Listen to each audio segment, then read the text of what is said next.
Cette célébration qui intervient à l'orée de la nouvelle année constitue pour nous une étape marquante, nous permettant non seulement de dresser un bilan rétrospectif, mais aussi une projection dans la continuité de la politique de développement de notre institution.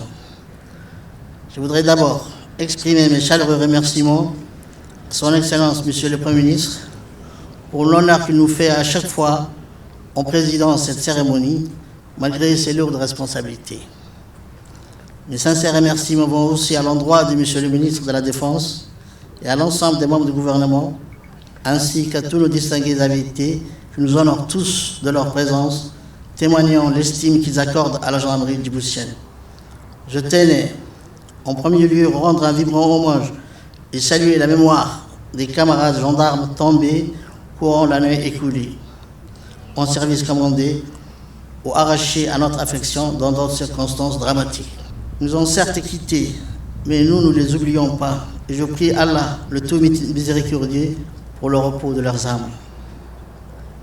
Officiers, sous-officiers et gendarmes, la gendarmerie nationale assume avec responsabilité son rôle régalien dans l'échiquier sécuritaire de notre pays, restant fermement attachée aux valeurs fondamentales régissant l'application des lois et règlements dans le but ultime de veiller à la sécurité de nos concitoyens et d'exécuter les missions qui lui sont confiées.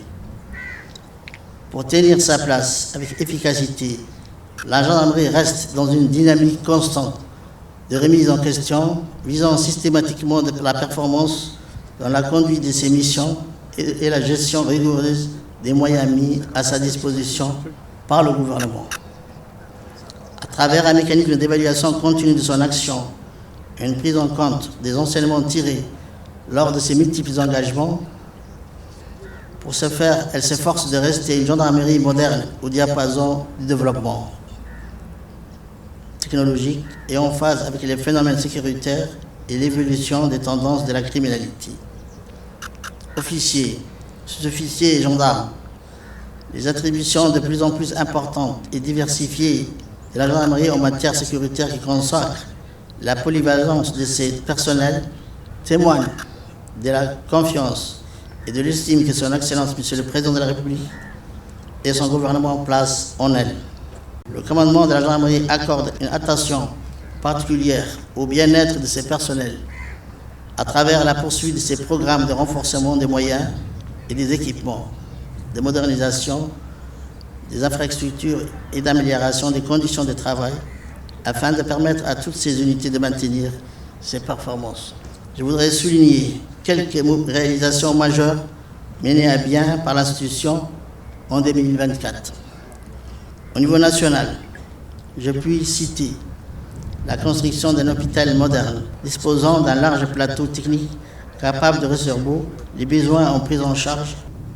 Au niveau international, je voudrais citer, après le déploiement effectif de l'unité constituée dans une opération de maintien de la paix en République centrafricaine sous l'égide des Nations Unies, la gendarmerie a conduit avec succès en janvier 2024 la première relève de son contingent dont les membres revenus grandis. Cette réelle expérience d'engagement international complexe ont bénéficié avec satisfaction et reconnaissance des retombées de leur mission au service de la paix, rendu possible grâce au soutien incommensurable de son Excellence, M. Ismaël Omar Guelleh, président de la République. La troisième rotation se prépare quant à elle à l'évaluation opérationnelle pré-déploiement qui sera conduite dans les prochains jours. Pour ce qui est des projets pour l'année 2025, la gendarmerie conserve le même élan de développement et de renforcement des capacités à tous les niveaux. La construction en normes de l'école de gendarmerie au CICM, finalisation des travaux du nouvel hôpital de la gendarmerie et son équipement, la poursuite de la montée en puissance du groupe cynophile avec la formation de plus de chiens spécialisés dans la détection des produits stupéfiants. L'intention de rehausser la participation de la gendarmerie nationale aux opérations de maintien de la paix sous l'égide de l'ONU et de l'Union africaine. Avant de terminer, Je voudrais adresser mes remerciements à son Excellence, Monsieur le Président de la République, chef suprême des armées, pour son soutien de tout instant. Je voudrais renouveler mes sincères remerciements à son Excellence, Monsieur le Premier ministre, qui répond à toutes nos sollicitudes et qui nous fait l'honneur de présider encore une fois cette cérémonie. Mes remerciements vont à l'endroit de son Excellence, Monsieur le ministre de la Défense, ainsi qu'à membres de notre gouvernement, pour l'appui et la confiance accordés à notre institution.